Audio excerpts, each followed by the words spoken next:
Happy Mercoledi Moment during this first extended week of Lent. Can you believe Ash Wednesday was a week ago already? Remember you are dust, and into dust you shall return on our crowns of our heads. And I suggested that I would share with you what I'm hoping to do for Lent this year and what actually I've been doing for a week. And we do what we do in the hope that as we do these Lenten practices, God will do something in our hearts, transform our lives. So I've been doing several Lenten practices. So here's mine. And then maybe if you want to email us or at the shrine or share it with a friend, what you're doing, in the hope that as you do it, God will do something in you. So the first thing I've been doing is I've been taking more time for the interior place within me. That means I've been taking time intentionally for some more silence. Now you might say, oh, Father, that's easy for you. You don't have kids. You don't have them Zooming on their classrooms. You don't have a husband or a wife to have to care for. You just are living all alone. It's easy for you to get some silence.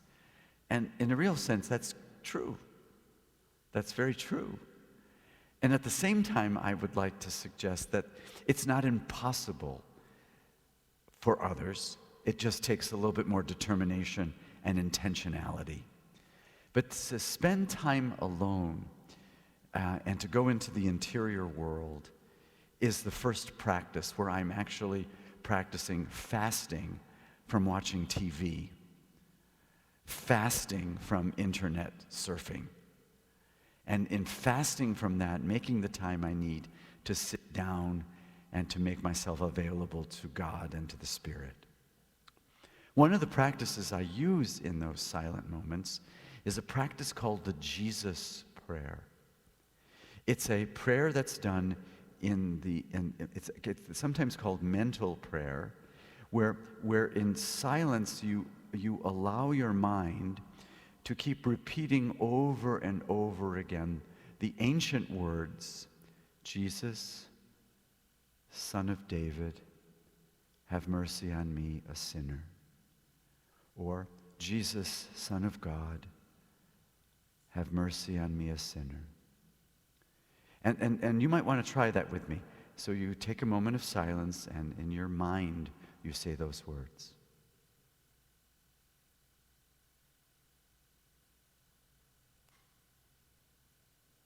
And there's a calming effect on the mind when there's that repetitive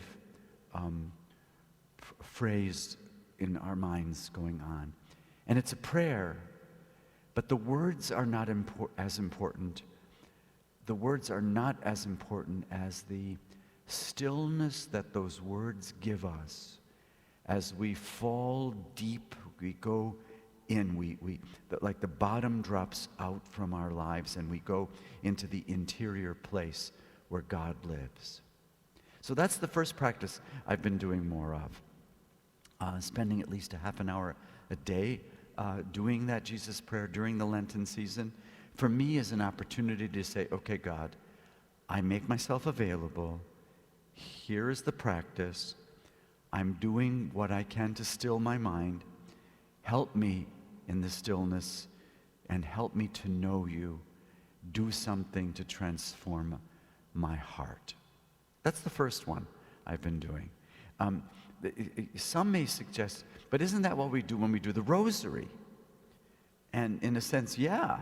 The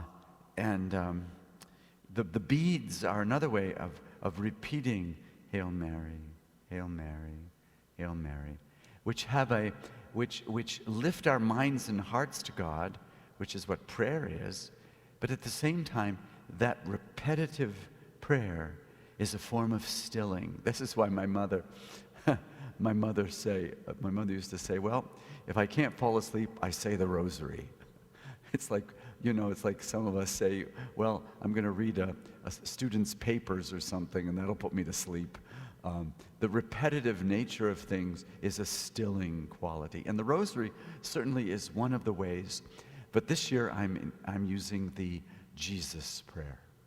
Jesus, Son of David. Jesus, Son of God. Have mercy on me, a sinner.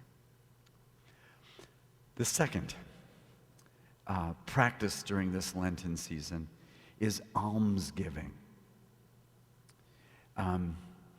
Now, there are those rice bowls that we give out here at the shrine. And I am using a rice bowl to put in the change, where you have like change and all this. But again, most of us are shopping now, not with money, but with credit cards. And so that we don't get change.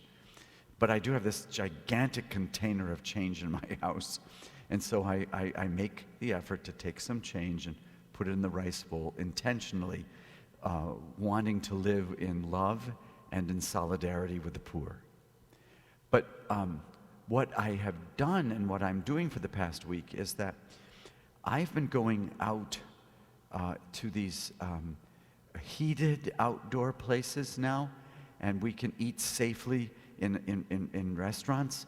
So there is a place on Taylor Street called Vintage that Nick owns, and I know Nick, and he has developed this wonderful outdoor patio on Taylor Street. It's heated, and it's quite safe. It's spacious and breezy, so I feel safe there in this pandemic.